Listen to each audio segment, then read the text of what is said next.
Yo, yo, yo. Wake up, everybody. It's Power Plays Palace, man. We back again. This early morning edition. So, listen. What we're going to do, we're going to go ahead and get into this chart from Friday. It's the early morning edition of Power Plays Palace, man. It's what we do, man. But we here, so let's get it in. So, let's get straight to the chart.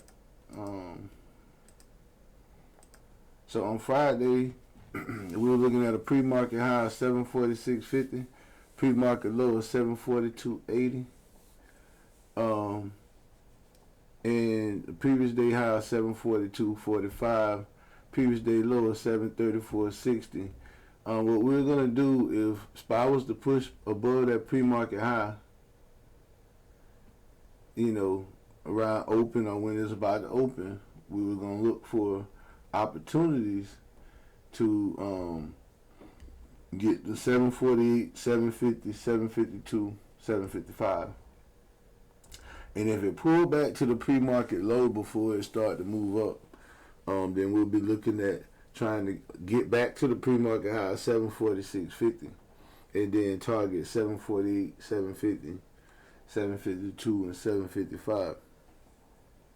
Now, if SPY was to push up towards that pre-market high and reject, then we're going to be looking for targets at 742.80, 742.45, 740.50, 738.50, and 734.60. Those were going to be our targets for that. And that was going to be on the spot, and that's if it went up towards the pre-market high and then it pulled back. Now, if it didn't go up to the pre-market high and it came towards that pre-market low and then it pushed down from there, then we was going to be looking at, that's when we were going to look at the 740 as that first target, 738.50, and then 734.60. And those were our targets for Friday. So let's look at our chart for Friday and let's see what happened with the SPY on Friday. Clean chart Monday morning. So SPY came in, it opened up at 744.68. And then it came up and it stopped right here at 746.02. And then you got a strong resistance right here on the next candle. And it started to push down where it came all the way down to 737.66.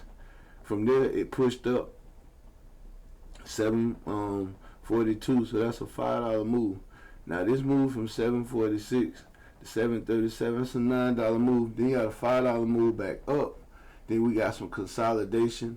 Brief pullback here where it got to 739.84, but then from there it worked its way up steadily for the rest of the day before creating that last pre-market, that last high of the day of 748.90. And then in the last 5 minutes of the day it went from 748.90 down to 746.36 before it closed at 746.77.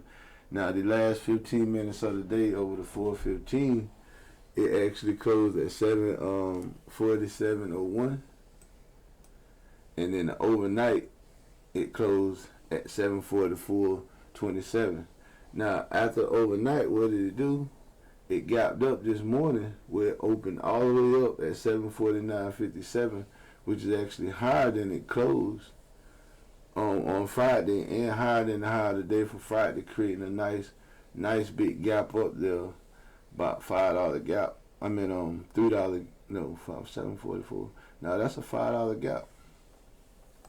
So it's gonna be an interesting day, and as you can see right now, it's threatening that pre-market high. Now I want to tell y'all that it's 6:34 a.m. on the East Coast while I'm recording this. So this is a pre-market. This could shift before, because the market got about 3 hours left before it opens. So it could shift up or down from here. But in the interest of trying to get these levels up and out, I'll be posting a little earlier. So it could be some change in the market, but we'll let our levels and things be our guide. And that's where we are right now. So let's go back to our chart. So if you played it on Friday, you honestly could have played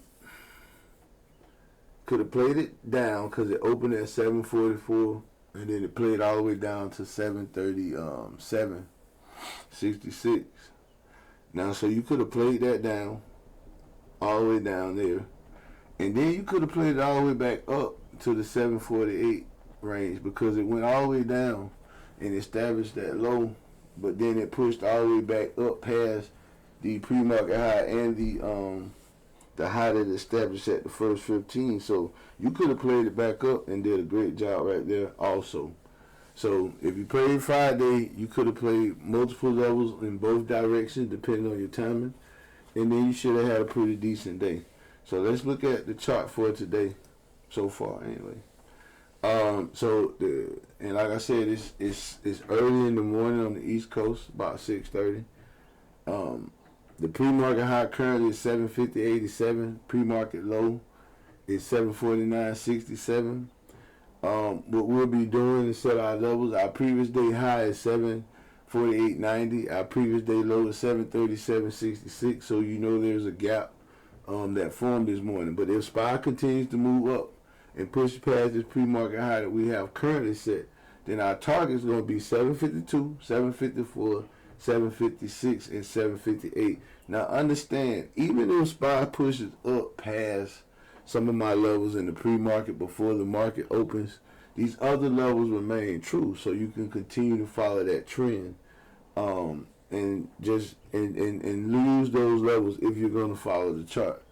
On the put side, if it pulls back to the pre-market low and then tries to push up, then we still want to try to get back to that 750.87, 752, 754, 756, and 758. These are all psychological levels also, so that you see those even flat numbers. Those are levels where you'll see institutions and bankers and large market makers buy at those levels. So it's natural for those levels to be set. So if you're wondering about that, on the call side, those are real targets based on past practices of the market when it got into those levels. And for the put side, if we push up and we threaten that pre-market high and we can't maintain and we start to move back down, then what we're going to be looking at is our first target is going to be 748.90. 747, 744.50, and 737.66. And then those will be our targets for today. Now, if you're trying to get in a trade and you don't like the position of the trade or it's in between one of your levels, then be careful with that trade, because if you buy halfway in between your levels, right, and let's say it starts to move in the wrong direction, your stop loss is going to have to be a little bit greater than it would have been if you bought in at the level that you wanted it to buy in at. So be prepared that that could be a loss, a greater loss than you anticipated. Now, if it goes in your direction, great, but I'm just saying to be careful. That's like a for your information type deal. So always be careful buying in between levels, because it can stop at any time during the attempt to get to your next level and go back in the other direction. So you want to be careful about that. Now, in the meantime, I want y'all to stay disciplined, follow your trade plan, and do what's necessary to protect your capital. It's a Monday, beautiful Monday. Hopefully all the rain gone. It's a Monday. You got a chance to start the week off right. So take your chance and do it right. And then, don't overextend yourself and taking a lot of unnecessary bad risks. And in the meantime, what we'll do is we'll get ready for the next trade day. And it's your boy, man, Power Plays Palace. I'll get back with y'all, but let's get it in, man. It's Power Plays Palace. Get your trade in. Be careful. Be safe. Remember, this is not financial advice, but it is ideas from some person who trades every day. So check the levels. If they work out, cool. Like it, share it, subscribe, leave a message, man. Let me know what's up. And let's do it from there. It's Power Plays Palace. If you want to join us in our trade room during the day, come over to Power Plays Discord and let's get it in. It's Power Plays Palace, and I'll see y'all tomorrow. Yeah.